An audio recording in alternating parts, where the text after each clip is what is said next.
the Japanese, they have got serious security concerns, and they believe that the Chinese, military power, military muscle is creating serious challenges for the Japanese also. In the 21st century, Japanese relationship with South Korea has fluctuated between troubled and tentatively cooperative. So, why their relationship is troubled with South Korea? Understand. Before the separation of Koreas after World War II, before that they were one, and during that period, the Japanese colonized Korea for many years, and they carried out massive human rights violations in Koreas, not only in North Korea but also in South Korea. They were one, and also in China.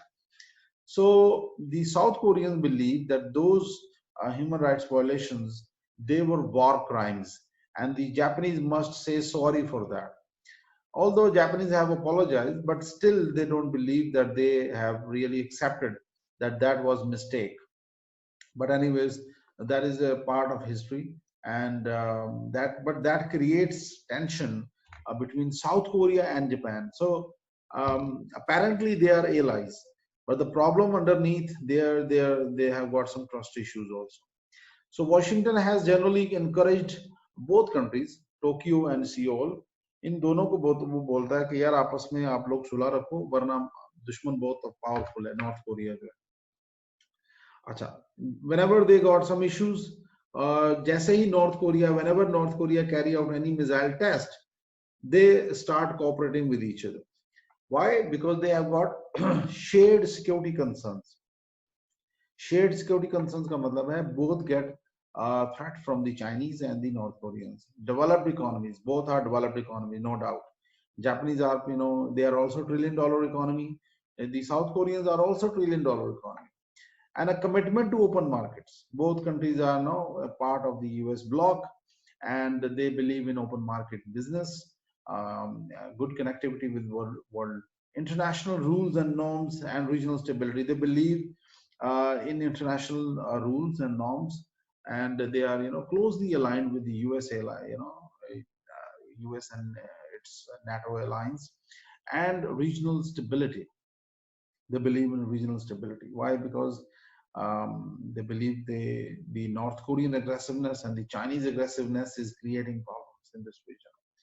So their ties, with North Korea are good when it comes to the, when they are facing the Chinese and the North Koreans. But andar khate mein they got some issues. They got some historical issues which are not that serious, but still the animosity is there.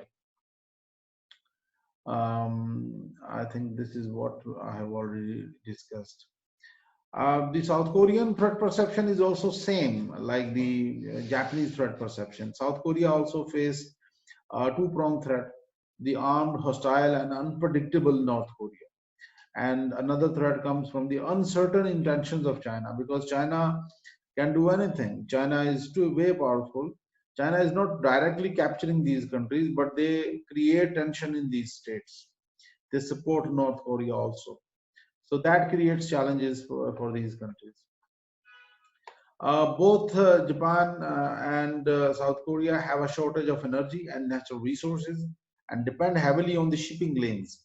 So both countries want these shipping lanes to be open, so they can get oil and gas supplies from the Persian Gulf, from Africa, from any other part of the world. So these sea lanes of communications are open. Now, if the Chinese control this region, and if they block this region and these supplies to these countries, these economies would be devastated. So these are the economic threat also which they are facing, and they believe their economic security is under threat because of the Chinese assertiveness. So that's why China is their common enemy, and also the North Koreans. I told you, I think we have already discussed the historical frictions between Japanese and the South Koreans, and that creates little problems between two countries. But this is not the only issue. This is something very minute, small issue when it comes to the North Korea and the Chinese, because Chinese and North Koreans are basically they are creating threats for them for their territorial sovereignty, basically. But at the same time, here these issues are minute issues, minor issues. It could be resolved through discussion and negotiation. The South Koreans believe that the Japanese must apologize officially and sincerely whatsoever they have done historically. But I think they must bury the hatchet and move forward and face the common enemy like Chinese and the North Koreans. These are the things which are there. But whenever the I told you that whenever the North Koreans they carry out any missile test or any provocation, both Japan and South Korea try to join forces, and they carry out many military exercises also.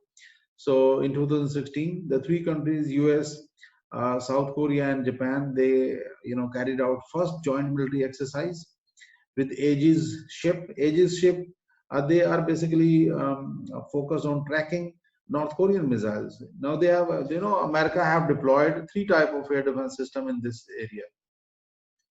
One is Patriot, number two is Aegis, and number three is THAAD.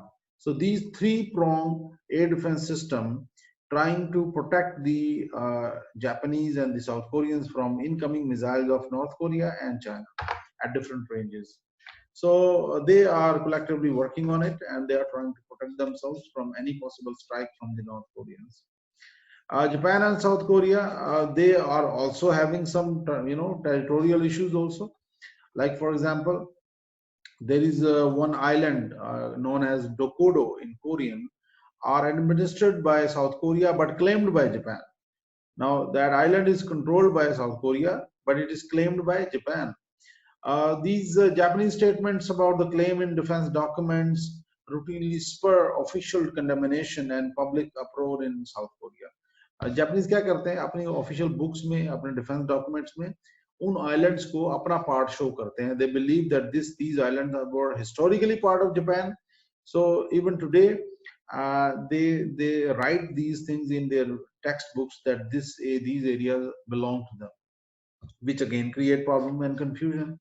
Similarly, Seoul expresses disapproval of some of the history books approved by Japanese Ministry of Education. So though South Koreans are controlling this particular island, but at the same time, the Japanese, they mention these things in their textbooks and their defense documents, which create anxiety in South Korea, and they believe that why they are, doing this, and tomorrow they may claim them.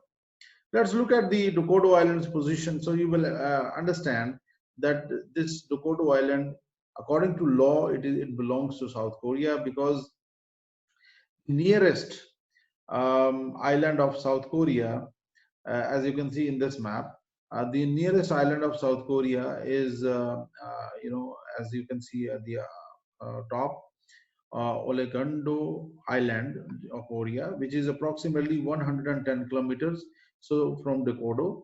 And if you analyze the Japanese nearest island, this is 140 kilometers, which means that this island, according to law of seas, belong to Korea, South Korea. So this is where the problem comes, and the overlapping air defense identification zone between South Korea and Japan. So both countries, they try to contest these things.